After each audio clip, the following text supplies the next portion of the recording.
નમસ્કાર ખેડૂત મિત્રો, હું જેઠવા માધવ ઠાકર કેમિકલમાંથી તમારું હાર્દિક સ્વાગત કરું છું. આપણે અત્યારે એક પ્રગતિશીલ ખેડૂતને ત્યાં આવ્યા છીએ, તો એને આપણું ટોપ રીડ આવે જે સફેદ માખી લીલી પોપટીમાં આવે એમાં યુઝ કરવાનું. તો એમનું રિઝલ્ટનો રિવ્યુ આપણે એ ભાઈ પાસેથી લઈએ. તમારું નામ જણાવો. અલ્પેશ ભરવાડ.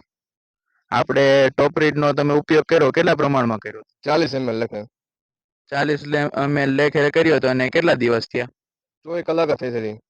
24 કલાકમાં કઈ રીતનું તમે રિઝલ્ટ કહી શકાય? રિઝલ્ટ સારા મારો છે, તમે જોઈ તમે શકો છો. આપણે નજીકથી બતાવો. લીલી પોપટી, સફેદ માખી બધી અત્યારે મરી ગઈ છે અને 24 કલાકની અંદર સારામાં સારું રિઝલ્ટ મળ્યું છે.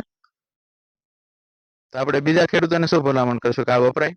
સારા મારી દવા છે, બધાના વાપરવા, બધાની સલાહ હું તમને દઉં છું. આ દવા સારા મારી દવા વાપરો, બધે સારું તમારી માટે. અત્યારે આપણા વિસ્તારમાં સફેદ માખી ને લીલી પોપટીનો એટેક સારો એવો એટેક છે, તો એકવાર વાપરો. અસ્તુ.